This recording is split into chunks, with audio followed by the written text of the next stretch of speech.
The fork trembled in Marcus Whitfield's hand as he brought the first bite to his lips. The aroma hit him like a freight train of memories, and before he could stop himself, tears were streaming down his face.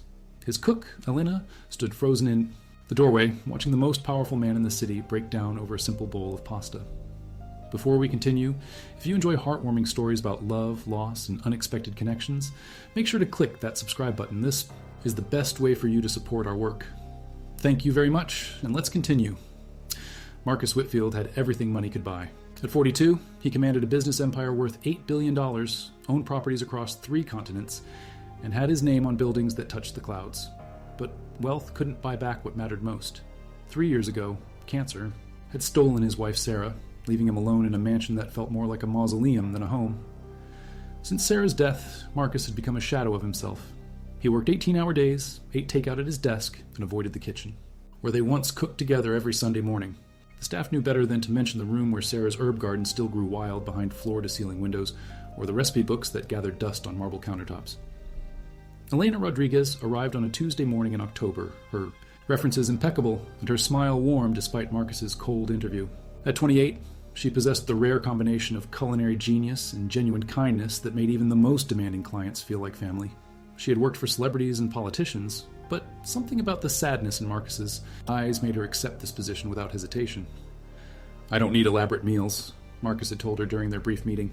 "Just simple food, nothing fancy, and stay out of the main kitchen upstairs." Elena nodded, though she noticed how his voice caught on those last words. She'd worked for grieving families before and recognized the signs. The off-limit spaces, the careful avoidance of certain topics, the way he seemed to carry invisible weight on his shoulders. For months, Elena prepared meals in the smaller kitchen downstairs, sending perfectly crafted dishes to Marcus's study where he ate alone. She noticed he barely touched the food, picking at grilled chicken and steamed vegetables with the enthusiasm of someone fulfilling an obligation rather than enjoying a meal. Dark circles shadowed his eyes, and his expensive suits hung loose on his increasingly thin frame. Elena found herself worrying about this man who had everything but seemed to be slowly disappearing. She began adding small touches to his meals, hoping to spark some interest. A sprig of fresh rosemary with the lamb, a drizzle of truffle oil on the potatoes, a perfectly ripe strawberry beside his morning coffee.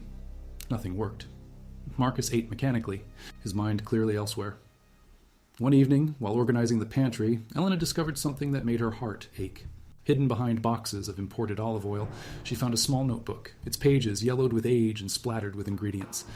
Sarah's handwriting filled every page, documenting family recipes passed down through generations. The notebook fell open to a page titled Nonna's Sunday Pasta with a note scrawled in the margin. Marcus's absolute favorite. Makes him smile every time. Elena's hands shook as she read the recipe. It was unlike anything she'd seen before, a complex blend of simple ingredients that spoke of love and tradition. The instructions were detailed, personal, filled with notes like, "Let Marcus taste the sauce, he has the best palate, and always make extra, he'll want seconds." She shouldn't have taken the notebook. Elena knew this crossed every professional boundary she'd ever maintained, but something in those handwritten words, the obvious love that had gone into documenting each family treasure, compelled her to try, just once. Maybe she could bring a moment of comfort to a man who seemed to be drowning in his own emptiness. The next Sunday, Elena arrived early. She climbed the stairs to the main kitchen for the first time, her heart pounding as she entered Sarah's domain. Sunlight streamed through the windows, illuminating the herb garden where basil and oregano grew wild and free. The kitchen was exactly as it had been left, a shrine to a woman who had clearly loved both cooking and the man she cooked for. Elena worked carefully, reverently, following Sarah's instructions to the letter. She could almost feel the other woman's presence guiding her hands as she simmered San Marzano tomatoes with garlic and fresh basil. The recipe called for a specific type of pasta, hand-rolled and cut thin, the way Sarah's grandmother had taught her in Italy 60 years ago. The sauce bubbled. Elena found herself understanding why Marcus had fallen in love with more than just the food. Every instruction revealed something about Sarah's character. She wrote with humor, adding notes like, "If Marcus is hovering, give him something to chop, or he'll drive. You're crazy. And he always burns the garlic. Watch him carefully." The love between them lived in every margin note, every carefully documented measurement. The pasta was nearly ready when Elena heard footsteps on the stairs. Panic flooded through her as Marcus appeared in the doorway, his face a mask of shock, and something that might have been anger. "What are you doing here?" His voice was barely a whisper, but Elena caught the tremor beneath the words. "I'm sorry, Mr. Whitfield. I found the notebook and I thought..." She couldn't finish the sentence. How could she explain the impulse that had driven her to violate his most sacred space? Marcus stepped into the kitchen slowly, as if walking through a minefield. His eyes moved from the simmering sauce to the perfectly rolled pasta, taking in every detail with an expression Elena couldn't read. When he spoke again, his voice was different, softer. She used to make this every Sunday. He moved closer to the stove, breathing in the aroma that filled the air. I haven't smelled this in 3 years. Elena's heart broke for him. I know. I shouldn't have presumed. If you want me to leave? No. The word came out sharper than he intended. Marcus closed his eyes, composing himself. No, it's okay. She would have wanted... He couldn't finish that thought either. They stood in silence as the sauce finished cooking. Elena plated the pasta with trembling hands, adding the exact amount of fresh basil that Sarah's notes specified. She set the bowl on the island where Sarah had eaten countless meals, where she had probably sat to write in the notebook that now lay open between them. Marcus stared at the plate as if it might disappear. Elena watched his internal struggle, the war between grief and longing playing out across his features. Finally, he picked up the fork and took that first fateful bite. The taste transported him instantly. He was 25 again, newly married, watching Sarah recreate her grandmother's recipes in their tiny apartment kitchen. He could hear her laughter when he tried to help and inevitably made a mess. He could feel her hand guiding his as she taught him to taste the sauce, to understand the balance of flavors that made something good become extraordinary. The tears came without warning, 3 years of suppressed grief pouring out over a simple bowl of pasta. Marcus didn't try to stop them. For the first time since Sarah's death, he let himself fully feel the magnitude of his loss, the crushing weight of loving someone so completely that their absence left him hollow. Elena moved around the island, instinctively, placing a gentle hand on his shoulder. She didn't speak, didn't try to comfort him with empty words. She simply stayed present while this powerful man fell apart in the kitchen where his heart had been broken. She used to say, "This recipe was magic," Marcus finally managed through his tears, "that it could fix anything. Bad days, arguments, even broken hearts." He looked up at Elena, his eyes red but somehow clearer than she'd ever seen them. "I thought she was being dramatic." "Maybe she was right," Elena said softly. "Maybe some kinds of magic are real."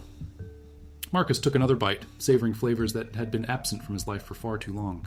"How did you know? About the notebook? About this recipe?" Elena hesitated, then decided on honesty. "I found it by accident, but reading her words, I could see how much she loved you, how much joy she found in taking care of you. I thought maybe, just for one day, you deserve to feel that again." "I've been so angry," Marcus admitted, his voice raw with emotion. "Angry at her for leaving, angry at myself for not being able to save her, angry at the world for continuing to turn when mine had stopped. I locked myself away from everything that reminded me of her because the pain was too much. But locking away the pain meant locking away the love too," Elena observed gently. Marcus nodded, understanding dawning in his eyes. "She used to tell me that grief was just love with nowhere to go. I never understood what she meant until now." They sat together in the kitchen as morning turned to afternoon, Marcus sharing stories of Sarah while Elena listened with the patience of someone who understood that healing required both time and witness. He told her about their first date, their wedding day, the lazy Sunday mornings they spent cooking together and planning impossible dreams that felt perfectly possible when they were young and in love. "She wanted children," Marcus said, his voice catching on the words. "We tried for years, but it never happened. She said this recipe would be the first thing she taught our daughter. That cooking was how love gets passed down through generations." Elena felt tears prick her own eyes. Maybe she still can. Marcus looked at her questioningly. "You could teach someone. Share. Her recipes, her stories, let her love live on in new kitchens, new families." The idea was revolutionary to Marcus, who had spent 3 years treating Sarah's memory like a museum exhibit, something to be preserved in amber rather than celebrated in life. "I wouldn't know where to start." "Start with me," Elena offered. "Let me learn her recipes properly. Not just the ingredients and techniques, but the stories behind them, the love that made them special." Over the following weeks, Marcus and Elena began meeting in the main kitchen every Sunday. What started as cooking lessons evolved into something deeper, a friendship built on shared purpose and mutual healing. Marcus discovered that talking about Sarah didn't diminish her memory, but strengthened it, bringing her spirit back into rooms that had been silent too long. Elena proved to be more than just a gifted cook. She had an intuitive understanding of the emotional weight that food could carry, the way certain dishes became vessels for memory and love. Under Marcus's guidance, she mastered not just Sarah's techniques, but her philosophy. That cooking was an act of devotion, a way of saying, "I love you," without words. Sarah always said the secret ingredient was intention, Marcus explained. one afternoon as they prepared her grandmother's bread recipe together. You could follow the instructions perfectly, but if your heart wasn't in it, people would taste the difference. Elena kneaded the dough thoughtfully. What was her intention when she made this? Joy, Marcus answered without hesitation. She wanted everyone who tasted her food to feel the same happiness she felt when creating it. Even during the worst times when the cancer treatments left her weak and sick, she would drag herself to this kitchen because cooking made her feel alive. As autumn turned to winter, the Sunday cooking sessions became the highlight of Marcus's week. He found himself looking forward to something for the first time in years, planning recipes and sharing stories that had been locked away in his heart. Elena's presence in the kitchen brought warmth back to spaces that had grown cold with disuse. It was Elena who suggested they do something more meaningful with Sarah's recipes. What if we could teach others, help people who are struggling, to find healing through cooking the way you did?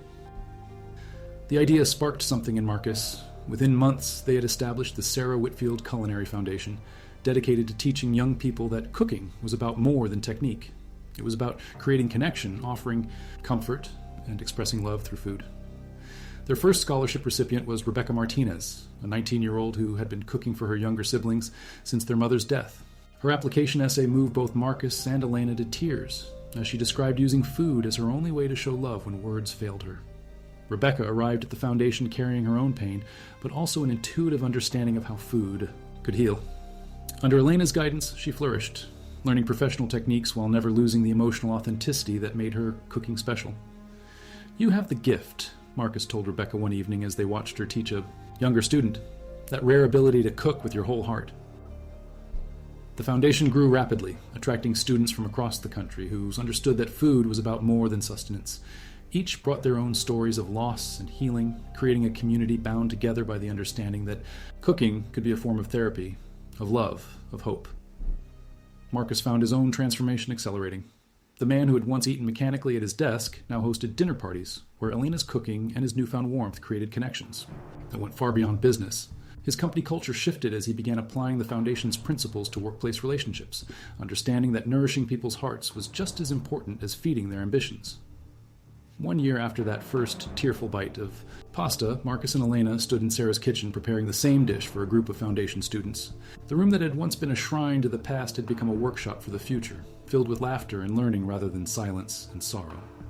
"I think she knows," Marcus said as they plated the pasta, the herb garden outside the windows, flourishing under Elena's care.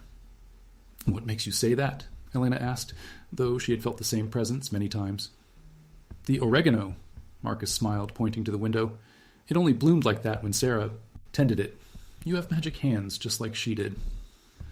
As they shared the meal that had brought them together, both understood that they had discovered something precious in their friendship. The knowledge that love doesn't end with death, but transforms, finding new expressions and new purposes. Sarah's recipes had become more than instructions for cooking. They were blueprints for living with intention, for finding joy in simple acts of creation and care. The foundation's impact continued expanding. Students graduated and opened their own restaurants, each one carrying forward the understanding that food could be a force for healing.